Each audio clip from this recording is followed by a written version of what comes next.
Hi guys, तो आज की वीडियो में हम सोलो लेवलिंग सीजन 3 के एपिसोड नंबर 1 को देखने वाले हैं और अभी सीजन 3 अपन स्टार्ट कर चुके हैं। और आज की वीडियो ना काफी ज्यादा अपन वीडियो स्टार्ट करते हैं उससे पहले अगर आपने प्रीवियस एपिसोड सबको वॉच नहीं किया ना तो आपको प्लेलिस्ट मिल जाएगा, जाके आप सारे एपिसोड वॉच कर लेना। कहानी के शुरुआत में हमें ब्यूरो ऑफ हंटर का सीन दिखाया जाता है जहाँ पे माइकल और सैंडलर किसी से बात कर रहे थे और माइकल ना काफी ज्यादा माफी मांग रहा होता है और सामने वाला बंदा बोलता है कि मैंने तुझे माफी मांगने के लिए यहाँ पे नहीं बुलाया, आखिरकार वहाँ पे क्या हुआ तो मुझे ये बता सबसे पहले। और माइकल बताने लगता है कि सैंडल के अनुसार ना वो जो बंदा है वो इस दुनिया का सबसे ताकतवर ह्यूमन बन सकता है इन फ्यूचर नहीं, वो है सबसे ताकतवर। और इसके बाद डेविड बोलने लगता है कि इसका मतलब ये है कि वो हंटर नेशनल लेवल के हंटर जितना पावरफुल है। और सैंडल वहाँ पे बोलने लगता है कि मुझे लगता है कि आपको सब कुछ अच्छे से बताना होगा। और इसके बाद वो बताने लगता है कि अवेकन की पावर जहाँ पे बनती है ना उसे अदर साइड कहा जाता है और दो पार्टीज के बीच का जो कनेक्शन होता है ना उसको वो एक तरह से सेंस करती है। और कभी कभार ना दूसरे साइड का जो फोर्स होता है ना काफी ज्यादा पावरफुल होता है और किसी किसी अब एक पर्सन में जो लाइनें होती है ना वो काफी ज्यादा चमकीली होती है। और मैं उनको ना एक तरह से किंग मानती हूँ, मतलब कि काफी ज्यादा स्ट्रॉन्ग मानती हूँ। और ये एक्सप्लेन करने के बाद ना वो जिन्वू के बारे में बताने लगती है और वहाँ पे ना काफी ज्यादा कपकपाते हुए बोलती है कि मैंने उसके अंदर ना इस तरीके की कोई भी लाइनें नहीं देखी, ना ही कोई उजाला देखा और वहाँ पे मैंने अंधेरे के अलावा और कुछ भी नहीं देखा। और उसके अंदर की जो डार्कनेस थी ना सबसे डरावनी बात तो ये थी कि वो मुझे देख रहा था। और डेविड बोलने लगता है कि इसका मतलब ये है कि जिन्वू हमारे लिए खतरा बन सकता है। और लेडी बोलने लगती है कि मुझे ये नहीं पता कि वो अच्छा है या फिर बुरा है, बट उसकी पावर ना मुझे नहीं पता कि कहाँ पे है। और वो दूसरे हंटर्स की तरह ना दूसरी जगह से पावर लेने की कोशिश नहीं करता, उसकी पावर्स ना उसके अंदर ही है, वो अपनी पावर्स को अपने आप ही बढ़ा रहा है। और जो एक लिमिट होता है कि इस लिमिट के बाहर हम अपनी पावर्स को नहीं बढ़ा सकते, वो उसके ऊपर अप्लाई बिल्कुल भी नहीं होता। और माइकल भी डेविड को बताने लगता है कि उसके ऊपर ना एक तरह का लिमिटेशन ही नहीं है, वो अपने आप को कितना भी ज्यादा पावरफुल कर सकता है। और लिटरली भाई ये सब चीजें एक्सप्लेन करते टाइम ना अभी मेरे एकदम रोंगटे खड़े हो रखे, मुझे इतना ज्यादा अच्छा लग रहा है एक्सप्लेन करने में, मतलब कि पढ़ने में इतना ज्यादा अच्छा लग रहा है। और इसके बाद तभी डेविड ना कहीं पे जाने लगता है और माइकल बोलता है कि आप कहाँ पे जा रहे हो। और डेविड बताता है कि मैं बेसमेंट नंबर 24 में चल रहा हूँ और तुम लोग भी मेरे साथ चल रहे हो वहाँ पे। और इसके बाद डेविड ना माइकल को बताने लगता है कि अगर हम मिस सैंडलर की पावर्स का इस्तेमाल नहीं कर सकते जिन्वू को अपने टीम में ऐड करने के लिए तो हमें कुछ और तरीका इस्तेमाल करना होगा, बट वो हमारे साथ होना चाहिए। और इसके बाद तभी डेविड बोलने लगता है कि तुम्हें याद है कि पहली बार एस रैंक का गेट कब ओपन हुआ था। और माइकल बोलता है कि मास्टर वो भी बात कोई भूलने वाली है, वो डेंजन ब्रेक मुझे अभी तक याद है जो कि वेस्ट के एरिया को पूरी तरीके से बर्बाद करके रख दिया था। और अमेरिका ने दुनिया के सबसे पावरफुल हंटर्स को रिक्रूट किया उस रेड को कंप्लीट करने के लिए। और वहाँ पे केवल 5 ही हंटर थे जो कि सरवाइव कर पाए और उन्हें नेशनल लेवल हंटर्स का टाइटल मिला उसके बाद जाके। और जिस ड्रैगन से वो लोग लड़े थे ना उसका नाम कामिश होता है। यार मुझे एक बार कंफर्म कर दो उसका नाम कामिश ही होता है ना, अगर मैं गलत पढ़ रहा हूँ तो प्लीज यार कमेंट सेक्शन में बता देना। और उस ड्रैगन ने लगभग हजारों एस रैंक हंटर को ना अकेले ही हरा दिया था। और इसके बाद फाइनली वो लोग उस लोकेशन पे पहुंच जाते हैं और वहाँ पे ना डेविड माइकल को ना एक रियून स्टोन दिखाता है और ये स्टोन ना उन्हें कामिश के द्वारा मिला था। और इसके बाद हमें कामिश का ना हड्डियों वाला स्केलेटन भी दिखाया जाता है। और डेविड का प्लान था कामिश की बॉडी को और साथ ही उस स्टोन को ना जिन्वू को एज अ गिफ्ट दे ताकि जिन्वू इंप्रेस होकर उनके गिल में आ जाए। ये मतलब कि डेविड का एक तरह से प्लान था, गिल में नहीं सॉरी उनके देश में आ जाए, अमेरिका में रहने के लिए आ जाए। और इसके बाद हमें जिन्वू दिखाया जाता है जो कि घर पे ना आईना देख रहा था और वो सोच रहा था कि यार मैं पहले से काफी ज्यादा स्मार्ट हो गया हूँ। और इसके बाद वो लिटरली जिन्हा से पूछने के लिए जाता है कि तुम मुझे कितना रेट दोगी। और जिन्हा बोलते है कि आखिरकार मुझे रेट किस चीज को करना है। और जिन्वू बोलते है कि मेरे लुक को, मतलब कि मेरे स्मार्टनेस को। और जिन्हा बोलते है कि अपनी शकल देखा एक बार आईने में, जरा देख क्या, और तू ना इतना ज्यादा भी अपने आप पे मत उछल, इतना ज्यादा सुंदर भी नहीं लगता तू देखने में। और इसके बाद वही भाई बहनों वाली जो लड़ाई होती है वो वहाँ पे स्टार्ट हो जाता है। और लिटरली ये सारे कुछ सीन्स देख के ना थोड़ा अच्छा लगता है कि भाई चलो ये एक फैमिली शो भी है, नहीं तो मुझे तो लगा था कि केवल ये एक्शन शो ही है। और इसके बाद जिन्वू बताता है कि तुम्हें पता है कि मैं एक गिल फॉर्म करने वाला हूँ और मैंने अपने गिल का नाम सोलो प्लेयर गिल रखा है और ये नाम तुम्हें कैसा लगा। और ये सुन के जिन्हा वहाँ पे काफी वियर्ड सा फेस बनाती है और बोलती है कि आखिरकार इतना वाहियात सा नाम तुम कैसे सोच सकते हो। और जिन्हा उसको एक्सप्लेन करने लगती है कि तुमने सोलो प्लेयर तो रख दिया बट देखा जाए तो तुम सोलो थोड़ी ना खेलते हो, क्योंकि तुम अपनी आर्मी का भी तो इस्तेमाल करते हो, वो शेडो आर्मी का भी तो इस्तेमाल करते हो बैटल के टाइम पे। और इसके बाद जिन्वू सोचता है कि उससे बात तो सही है। और इसके बाद वो अपनी बहन से पूछता है कि आखिरकार मुझे क्या नाम रखना चाहिए अपने गिल का। और जिन्हा ना उसको आजीन नाम बताती है, मतलब कि गिल का नाम आजीन। और आजीन का फुल फॉर्म भी अभी मैं आपको बताने वाला हूँ, जहाँ पे आ का मतलब तो आई होता है और जिन का मतलब गो फॉरवर्ड करके कुछ होता है। वैसे देखा जाए तो जिन्हा के अंदर दिमाग तो है, मतलब कि स्मार्ट तो थी वो काफी ज्यादा। और लिटरली इसके बाद हमें चा का सीन दिखाया जाता है और लिटरली भाई उसको नींद ही नहीं आ रहा था और उसके दिमाग में तो केवल यही बातें आ रही थी जहाँ पे जिन्वू ने बोला था कहीं तू मुझे पसंद तो नहीं करती ना। और चा ने बोला नहीं था कि हाँ शायद मैं करती हूँ, और यही बात उसके दिमाग में चल रही थी और भाई काफी ज्यादा ब्लश कर रही थी, सच में भाई काफी ज्यादा ब्लश कर रही थी। और अचानक से तभी ना उसके दिमाग में कुछ हिट करता है और इसके बाद तभी चा का ना अजीब सा फॉर्म हमें देखने को मिलता है और वो ना कहीं पे गिर रही होती है और तभी मिन उसके पास आता है और उसका हाथ पकड़ के ना उसको बचा लेता है और मिन उसको बोलता है कि तुम उसको जाके बता देना कि अभी उसके ऊपर काफी ज्यादा खतरा आने वाला है, मतलब कि वो थोड़ा सावधान रहे। और तभी चा की आंख खुलती है और वो ना काफी ज्यादा घबरा जाती है और वो याद करने लगती है कि मिन ने उसको बोला था कि जिन्वू के अंदर जो पावर्स है ना उससे उसको काफी ज्यादा खतरा हो सकता है। और इसके बाद हमें नाइट गिल का सीन दिखाया जाता है जहाँ पे ना उनके आसपास ना एक ए रैंक का गेट अपीयर हुआ था और जो पार्क का असिस्टेंट होता है ना वो बताने लगता है कि हमें ना उसका एंट्री परमिट मिलाना काफी ज्यादा डिफिकल्टीज हो रही है। और वो लोग ना काफी ज्यादा बातचीत करते हैं कि आखिरकार उनको क्या करना चाहिए से उनको एंट्री परमिट मिल जाए, इसी तरीके की बातचीत कर रहे थे। और तभी ना वहाँ पे एक बंदा आता है और ये ना ए रैंक का हीलर होता है और वो ना पार्क को बोलने लगता है कि क्यों ना हम एक इंडिविजुअल प्लेयर से हेल्प मांगे और वो क्या पता हमारी मदद करते उस डंजन को क्लियर करने में। और पार्क बताने लगता है कि वो काफी पावरफुल ए रैंक का गेट है, मतलब कि टॉप क्लास ए रैंक का गेट है और एक सिंगल हंटर आ जाएगा हमारे साथ तो उससे क्या ही ज्यादा कुछ फर्क होने वाला है। और तभी ना पार्क को अचानक से कुछ हिट करता है, मतलब कि उसको याद आता है कि अभी वो बंदा किस चीज की बात कर रहा है और वो सामने वाला बंदा भी बोलने लगता है कि अब आप समझ गए कि मैं किस चीज की बात कर रहा हूँ। आप लोग भी समझ गए होंगे कि यहाँ पे किस हंटर की बात हो रही थी। और इसके बाद ना जिन्वू हमें यूजिन के साथ नजर आता है और वो ना अपने गिल का नाम बताता है, मतलब कि आजिन गिल पूछता है कि आखिरकार ये नाम कैसा लगेगा और यूजिन भी बोलने लगता है कि हाँ ये नाम सुनने में काफी ज्यादा अच्छा लग रहा है और यही नाम हम अपने गिल का रख लेते हैं। और मन ही मन सोच रहा था कि बस सोलो प्लेयर गिल ना हो नाम और कुछ भी चलेगा मेरे को। वो काफी ज्यादा वाहियात नाम था बट डर के मारे वो बोल नहीं रहा था जिन्वू को। और जिन्वू बोलता है कि फाइनली हमने गिल का नाम भी सिलेक्ट कर लिया और अभी हमें एक बंदा चाहिए जो कि हमारे गिल में होना चाहिए। और इसके बाद यूजिन बोलने लगता है कि मिस चा भी तो कल आई थी ना, हम उनको भी तो सिलेक्ट कर सकते हैं। और जिन्वू बोलने लगता है कि वो काफी ज्यादा बढ़िया है बट मैं जिन इंसान को ढूंढ रहा हूँ ना, जिस इंसान को ढूंढ रहा हूँ वो चा नहीं है। और ये सुनकर यूजिन तो काफी ज्यादा हैरान होता है क्योंकि चा एक एस रैंक की हंटर थी, साथ ही वो काफी ज्यादा पावरफुल है, कोरिया की सेकंड नंबर पे आती है वो पावरफुल के मामले में। लेकिन उसके बाद भी भाई जिन्वू उसको मना कर रहा है, आखिरकार ये क्या सोच रहे हैं अपने अंदर। और यूजिन बोलने लगता है कि अगर आप मिस चा को नहीं सिलेक्ट करोगे तो आखिरकार आप किस लड़की को सिलेक्ट करने वाले हो, या फिर आप किसी लड़की को लेना चाहते हो अपने गिल में। और तभी जिन्वू बोलने लगता है कि मुझे एक ऐसा इंसान चाहिए जिसके पास हंटर का लाइसेंस हो बट उसको हंटर बनने में ना कोई भी इंटरेस्ट ना हो, बट उसको हमारे ऊपर पूरा भरोसा होना चाहिए और हमें भी उसके ऊपर पूरा भरोसा होना चाहिए। और इसके बाद ना कुछ ऐसा ही बंदे वो लोग सोचने लगता है कि आखिरकार कौन हो सकता है। बट तभी ना उनका फिर से डोर नॉक होता है और इस बार आपको फिक्र करने की जरूरत नहीं है क्योंकि चा नहीं होती इस बार, फिक्र मत करो भाई, आपको हर बार चा नहीं मिलेगी दरवाजे पे।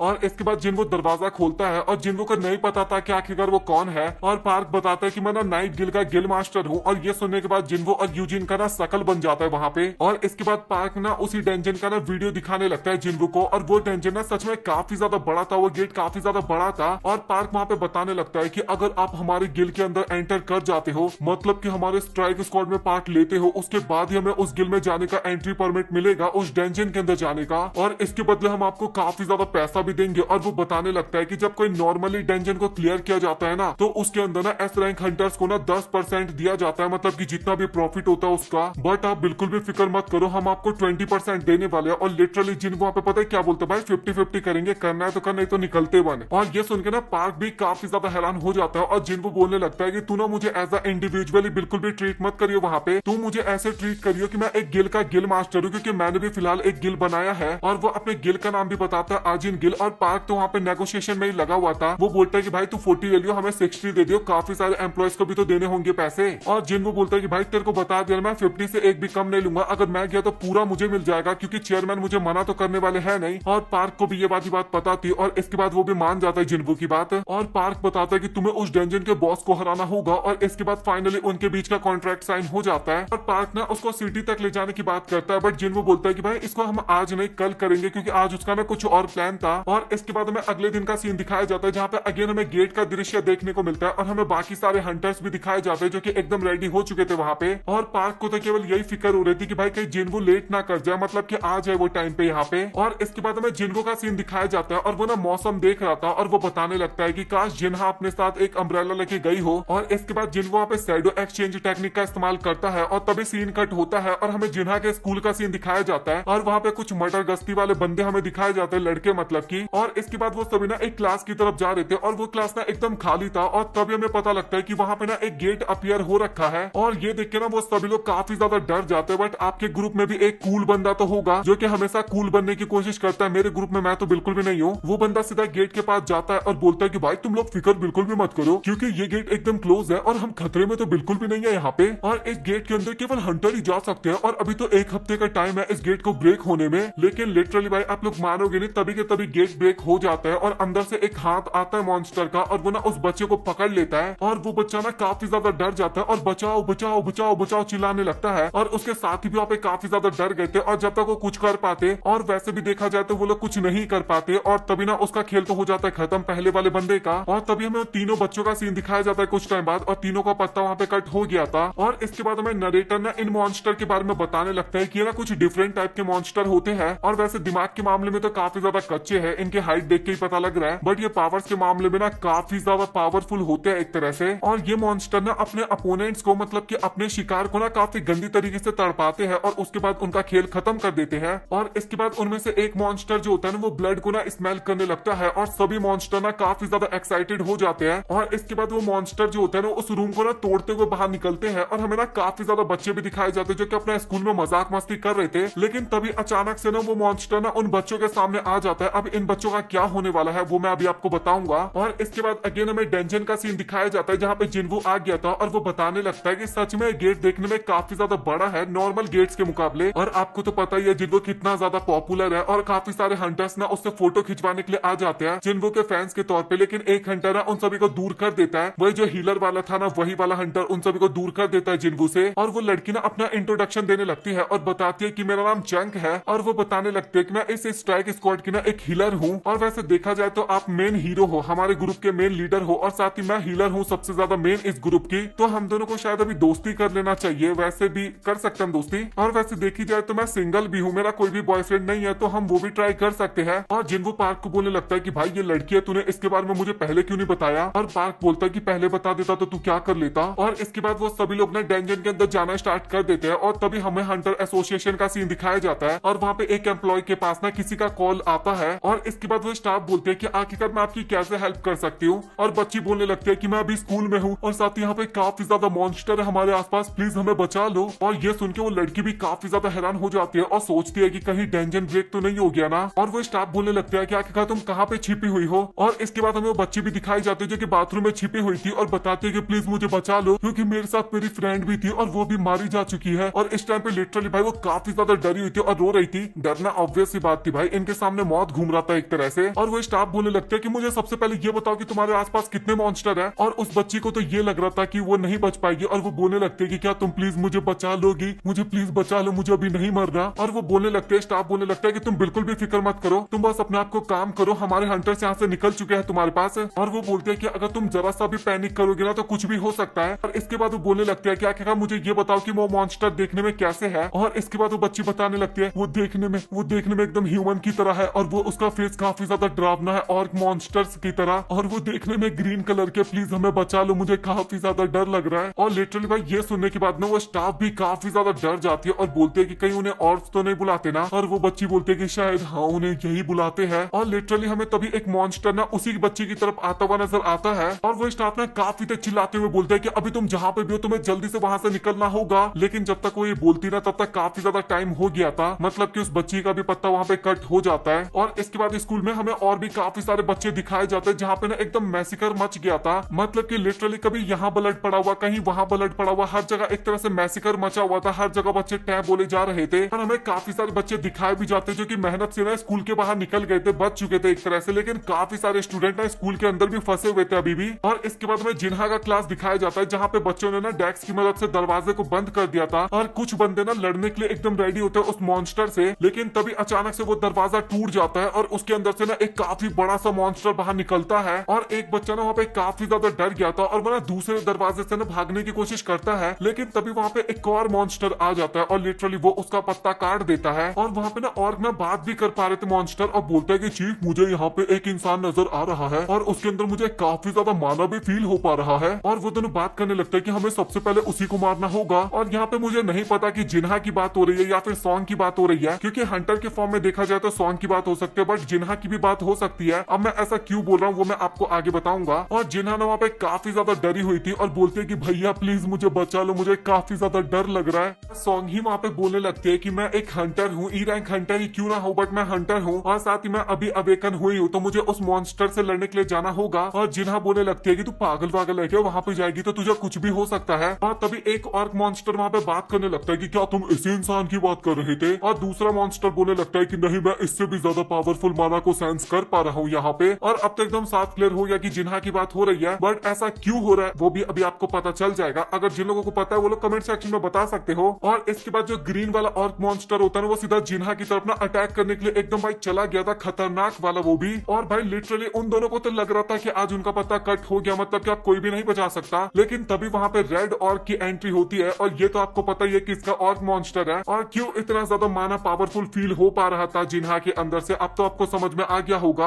और इसके बाद जो जिन्वो का ऑर्क मॉन्स्टर होता है ना, वो एक जोरदार पंच मारता है उस ग्रीन वाले को। और लिटरली वो पंच इतना ज्यादा पावरफुल था ना कि ग्रीन वाला मॉन्स्टर सीधा स्कूल का बिल्डिंग का छत तोड़ते हुए सीधा हवा में उड़ जाता है। और ये देखने के बाद जो उसका साथी होता है ना, वो भी लिटरली वहाँ पे काफी ज्यादा हैरान हो जाता है। और इसके बाद जिन्हा को प्रोटेक्ट करने के लिए ना वहाँ पे सारे ऑर्क मॉन्स्टर आ जाते हैं, टोटल 3 थे वहाँ पे। और इसके बाद तभी सीन कट हो जाता है और हमें ना डंजन के अंदर का सीन दिखाया जाता है, जहाँ पे पार्क और उसकी टीम के सामने ना 2 सर वाला एक मॉन्स्टर आता है। और वो जो मॉन्स्टर होता है ना, वो सीधा पार्क के ऊपर अटैक करने के लिए जाता है। लेकिन तभी पार्क ना अपने आर्मर का इस्तेमाल करता है और काफी आसानी से उस अटैक से बच जाता है। और पार्क जो था ना, इसके बाद वो अपने असिस्टेंट को आवाज लगाता है और उसका जो असिस्टेंट होता है ना, काफी स्पीड में जाता है उस मॉन्स्टर के पास और उस मॉन्स्टर की ना दोनों आंखों को फोड़ देता है। और वो बोलने लगता है कि तुम ना जितना चाहते थे मैं तुम्हें मारूं, मैंने तुम्हें उतना मार दिया, अब बाकी काम मेरे मास्टर संभाल लेंगे। और लिटरली मुझे लगा नहीं था कि भाई ये भी एक अच्छा खासा हंटर होगा। और इसके बाद एक फीमेल हंटर ना अपने वेपन को लेकर ना उसी मॉन्स्टर की तरफ जाने लगती है और काफी तगड़ा वाला अटैक करती है और उस मॉन्स्टर का गर्दन उड़ा देती है, एक गर्दन मतलब की। और इसके बाद ना मेजिस भी वहाँ पे अपना कमाल दिखाने लगता है, अपने मैजिकल पावर के जरिए ना उस ऑर्क मॉन्स्टर को ना वहाँ पे जला के मार देते हैं। और अभी पार्क की जो टीम थी ना, वो एक तरह से बीच में फंस गया था, क्योंकि वो लोग ना बाहर भी नहीं जा सकते थे, क्योंकि अगर बाहर जाएंगे ना तो बाहर उनका सामना ना अनडेड आर्मी से होने वाला है, मतलब कि वो भी आ रहे थे एक तरह से और वो काफी ज्यादा आर्मी होते हैं। और ये देख के पार्क की टीम ना वैसे थोड़ा डर गई थी, बट वो लोग तभी नोटिस करते हैं कि वो जो अनडेड आर्मी थी ना, वो एक जगह पे खड़ी हो रखी थी, ना तो वो आगे आ रही थी और ना ही वो पीछे जा रही थी। और उन लोगों को ये समझ में नहीं आता कि आखिरकार ऐसा क्यों हो रहा है। और जिन्वो भी अपने मन में सोच रहा था कि यार मैं इस डंजन में आके कहीं फंस तो नहीं गया, क्योंकि ये लोग बोल रहे थे कि ये डंजन सच में काफी ज्यादा खतरनाक है और मैंने जितना उम्मीद लगा के आया था मुझे वहां तो उतना कुछ भी नहीं मिल रहा। लेकिन तभी अचानक से ना जिन्वो को कुछ काफी खतरनाक सा सेंस होता है और इसके बाद वो पार्क को बोलने लगता है कि भाई मुझे माफ करना, मुझे कुछ अर्जेंट काम याद आ गया और मुझे अभी जल्दी से यहाँ से निकलना होगा। और पार्क भी लाइक भाई तू पागल वागल है क्या, इतनी आसानी से कैसे तूने बोल दिया ये सारी बातें, हम लोगों को यहाँ पे मुसीबत में छोड़ के तू जा रहा है और अगर तुम यहाँ पे नहीं रहोगे तो हम काफी ज्यादा खतरे में आ जाएंगे। और जिन्वो को भी लगता है कि भाई इसका कहना थोड़ा गलत नहीं है, एक तरह से सही बोल रहा है। और इसके बाद जिन्वो बोलने लगता है कि अच्छा ठीक है भाई, मैं अपने एक सोल्जर्स को यहाँ पे छोड़ देता हूँ और जितना भरोसा तो मुझ पे करता है तो उससे ज्यादा भरोसा उसके ऊपर कर सकता है, वो मुझसे भी ज्यादा खतरनाक नहीं है। भाई ये वाला डायलॉग मैंने खुद से ऐड किया है, मैं मजाक कर रहा था, मैं सबसे ज्यादा ताकतवर हूँ, तू फिक्र मत कर। और वो किसको समन करने वाला था ये तो आप सभी को पता होगा, मतलब कि बाकी के शैडोज भी ना काफी ज्यादा उदास होने लगे होंगे कि भाई ये तो केवल बेरू को ही समन करता है, हमें तो करता ही नहीं है। और जिन्वो वहाँ पे बोल देता है कि तुम्हें ना इन सभी ह्यूमंस को प्रोटेक्ट करना है और लास्ट टाइम की तरह अटैक बिल्कुल भी नहीं करना है इनके ऊपर। और बेरू वहाँ पे पूछता है तो फिर मैं यहाँ पे बाकी के जो मॉन्स्टर दिख रहे हैं उन सभी का क्या करूँ। और जिन्वो बोलता है कि तेरा मन क्या कर रहा है उनके साथ करने का, और बेरू बोलता है कि क्रश करने का मन कर रहा है। जिन्वो बोलता है कि कर दे भाई फिर। और इसके बाद बेरू ना वहाँ पे काफी तेज रॉर करता है और इसके बाद जिन्वो ने कुछ एंड्स को भी तो समन किया था, वो सभी भी वहाँ पे आ जाते हैं और वो बोलता है कि अभी हम सब मिलके इस डंजन को काफी आसानी से क्लियर कर देंगे। और इसके बाद जिन्वो वहाँ से जाने लगता है, बट बाकी बंदे बोलने लगते हैं कि तुम अपने बीस्ट को यहाँ पे छोड़ के जा रहे हो क्या। और इस टाइम पे जिन्वो ना काफी ज्यादा सीरियस होता है, काफी ज्यादा बैडस तरीके से बोलने लगता है, मैं इनको वापस तो बुला सकता हूँ बट अगर मैंने ऐसा कर लिया ना तो तुम में से यहाँ पे कोई भी जिंदा नहीं बचेगा। और ये सुन के भाई वो बंदे भी ना काफी ज्यादा डर जाते हैं और उन लोगों को समझ में आ गया था कि भाई अभी इसी बीस्ट के साथ इनको लड़ाई करना होगा। और इसके बाद जिन्वो ना अपनी शैडो एक्सचेंज टेक्निक का इस्तेमाल करने का सोचता है, बट वो तभी नोटिस करता है कि उसमें ना काफी ज्यादा टाइम है, वो अभी उसका इस्तेमाल नहीं कर सकता था। और इसके बाद जिन्वो ना लिटरली वहाँ पे काफी स्पीड में भागने लगता है दरवाजे की तरफ और वो मन में सोचने लगता है कि जिन ऑर्क्स को मैंने जिन्हा के पास छोड़ा था मुझे उनसे भी एक काफी खतरनाक सा सिग्नल आया है और सच बताओ तो मुझे अभी काफी ज्यादा डर लग रहा है जिन्हा को लेके। और इसके बाद जिन्वो के सामने ना काफी ज्यादा अनडेड आर्मी होते हैं, लिटरली काफी ज्यादा होती है और जिन्वो का मूड तो वैसे ही काफी ज्यादा फिरा हुआ था और वो ना अपने दोनों डैगर को निकाल देता है मारने के लिए उनको। बट यहाँ पे फिर काफी ज्यादा अजीब सी चीज हमें देखने को मिलता है, वो जो अनडेड आर्मी थी ना वो अपने आप ही जिन्वो के लिए रास्ता बना देते, वो लोग कुछ भी नहीं करते जिन्वो को। और ये देख के ना जिन्वो भी काफी ज्यादा हैरान हो जाता है, बट वो ना उसके बारे में ज्यादा कुछ नहीं सोचता वहाँ पे। और इसके बाद वो तभी काइजर को समन करता है और उसके ऊपर बैठ के ना तुरंत वहाँ से निकल जाता है। और इसके बाद जिन्वो ना काइजर को बोलता है कि तू जितना जल्दी हो सके ना मुझे मेरी बहन के पास लेके चल। और काइजर भी बोलता है कि यस मास्टर, आप बिल्कुल भी फिक्र मत करिए। वैसे मुझे माफ करना है क्योंकि काइजर बोलता नहीं है, बट मैंने बोल दिया क्योंकि काइजर भी तो अभी मन मन में यही सोच रहा होगा, उसको तो अपने मास्टर का आदेश पूरा करना था ना। और अभी अपन इस एपिसोड को यहीं पे छोड़ते हैं क्योंकि काफी लंबा वीडियो हो गया। तो आप लोग कमेंट सेक्शन में बताओ कि आप लोगों को आज का एपिसोड कैसा लगा, और मुझे पक्का भरोसा है कि आप लोगों को ना आज का एपिसोड काफी ज्यादा बढ़िया लगा होगा। बट आप लोग फिक्र मत करो क्योंकि आगे के एपिसोड ना इससे भी ज्यादा कमाल के होने वाले हैं। और साथ ही जिन लोगों को मेंबरशिप लेना हो वो कृपया करके मेंबरशिप भी ले लेना, इससे काफी ज्यादा मेरी मदद भी हो जाएगी। क्योंकि आपको पता है कि अभी वीडियो का रीच थोड़ा गिर गया, तो थोड़ा इनकम नहीं हो पा रहा है, घर में भी देना होता है। और साथ ही आपको भी मैं काफी ज्यादा बेनिफिट करवाने वाला हूँ। मैं ऐसा नहीं कि फ्री का पैसा लूंगा, अगर आप मेंबरशिप लोगे तो मैं आपको काफी ज्यादा प्रॉफिट देने वाला हूँ। उसके बदले में आपके लिए काफी कुछ करने वाला हूँ, मतलब कि स्पेशल वीडियोस आएंगी, जो भी आप डिमांड करोगे उस टाइप की वीडियोस आएंगी। और वीडियो का अर्ली एक्सेस मिल जाएगा, वो तो ऑब्वियस सी बात है, वो तो मैं दूंगा ही दूंगा। चाहे आप छोटा वाला सब्सक्रिप्शन लो या फिर बड़ा वाला सब्सक्रिप्शन लो, अर्ली एक्सेस के साथ आपको शाउट आउट भी काफी ज्यादा मिला करेगा, लाइव में भी काफी ज्यादा बेनिफिट होगा, और भी बहुत सारे बेनिफिट होंगे। कोई नया यूट्यूबर कुछ क्वेश्चन पूछना चाहता हो चैनल से रिलेटेड, कैसे काम करना चाहिए, वो सभी भी मैं आपको बताऊंगा उस पे। और साथ ही अगर आपको कोई नॉर्मल क्वेश्चन भी पूछना, वैसे मैं कमेंट सेक्शन में मैक्सिमम लोगों का रिप्लाई कर देता हूँ। तो अगर आपको रिप्लाई के लिए ही सिर्फ मेंबरशिप लेना हो तो भाई ये बिल्कुल भी मत करना। आप अगर आपको वीडियो का प्रॉफिट लेना हो तभी आप मेंबरशिप लेना। और साथ ही आप जाके जल्दी से आई एम टाइगो को भी सब्सक्राइब कर लो, वहां पे कम से कम 5000 सब्सक्राइबर्स तो कंप्लीट करवा ही देना। और ना भी हो तो कोई बात नहीं, मैं वैसे कुछ ज्यादा सीरियस नहीं उसको लेके, क्योंकि उस चैनल पे भाई काफी कमाल की वीडियो आने वाली है। सैटरडे को अपने सोलो लेवलिंग खत्म हो जाएगा, 13वां एपिसोड आ जाएगा, और संडे या फिर मंडे 2 दिन का वेट करना। और इसके अंदर एपिसोड 1 में अपलोड करूंगा सीजन 3 का। और एपिसोड 1 ये मत सोचना कि 10 से 15 मिनट का होगा, लगभग 1 घंटे का मैं एपिसोड अपलोड करने वाला हूँ। इतना बड़ा एपिसोड होगा सिर्फ पहला एपिसोड। तो आप लोग सोच सकते हो कि आगे कितनी ज्यादा तबाही होने वाली है। तो जाके उसको भी सब्सक्राइब कर लेना, इसको भी सब्सक्राइब कर लेना, और मेंबरशिप लेना हो तो ले लेना। और अगर आपको वीडियो पसंद आए वीडियो को लाइक कर देना, चैनल को सब्सक्राइब। मिलता है आप लोगों से अगली वीडियो में, तब तक के लिए गुड बाय।